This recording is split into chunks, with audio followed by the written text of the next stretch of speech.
Congress BRS పై తీవ్ర స్థాయిలో fire అయ్యారు కేంద్ర మంత్రి కిషన్ రెడ్డి. హామీల అమల్లో కాంగ్రెస్ సర్కార్ విఫలమైందన్నారు. రాష్ట్రంలో 3 ఎమ్మెల్సీ స్థానాలు గెలుస్తామని చెప్పారు. మేధావులు, ఉపాధ్యాయులు, పట్టభద్రులు బీజేపీ వైపు చూస్తున్నారని చెప్పారు. ప్రాజెక్టుల పేరుతో కేసీఆర్ కుటుంబం దోపిడీ చేసిందని ఆరోపించారు. రాష్ట్రంలో కులగణన సర్వే పూర్తి చేసి బీసీ సంఘాలు సమర్థిస్తే కేంద్రాన్ని ఒప్పించి ఆమోదింపజేస్తామని కిషన్ రెడ్డి అన్నారు. స్థానిక సంస్థల ఎన్నికలకు ముందే బీజేపీ స్టేట్ అధ్యక్షుడు వస్తారని తెలిపారు. ఉపాధ్యాయ ఎమ్మెల్సీ ఎన్నికల్లో భాగంగా హన్మకొండలో నిర్వహించిన ప్రచారంలో పాల్గొన్నారు కిషన్ రెడ్డి. 3 ఎన్నికల్లో కూడా ఈ 3 స్థానాలకు భారతీయ జనతా పార్టీ పోటీ చేస్తుంది. ఈ 3 స్థానాల్లో కూడా మంచి వాతావరణం ఉంది.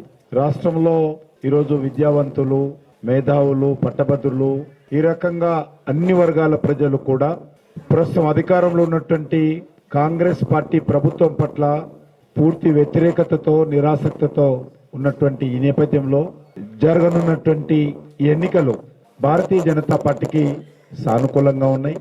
గతంలో అధికారంలో ఉన్నటువంటి టీఆర్ఎస్ ప్రభుత్వం పట్ల వ్యతిరేకతతో ప్రజలు మార్పు కావాలని కోరుకున్నారు. ఆ మార్పు రేవంత్ రెడ్డి ఉపన్యాసాలతో, రాహుల్ గాంధీ ప్రచారంతో కాంగ్రెస్ పార్టీని గెలిపించడం జరిగింది.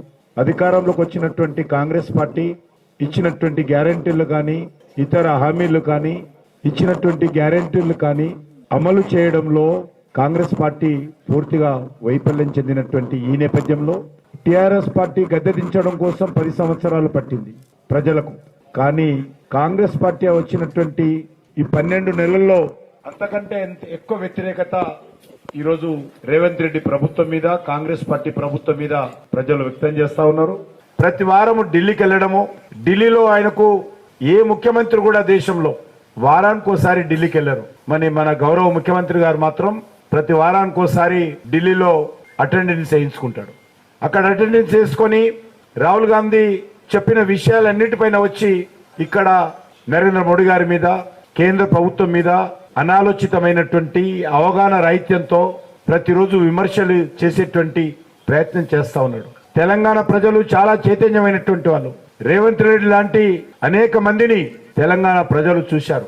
తెలంగాణ ప్రజలు రేవంత్ రెడ్డి మాటలు విని ఈరోజు ఇచ్చినటువంటి హామీలు మర్చిపోతారనుకుంటే పొరపాటు. ఖచ్చితంగా రానున్న రోజుల్లో కాంగ్రెస్ పార్టీకి గడ్డు కాలం. అడుగడుగున కాంగ్రెస్ పార్టీని ప్రశ్నించేటువంటి పరిస్థితి ఎంతో దూరం లేదు.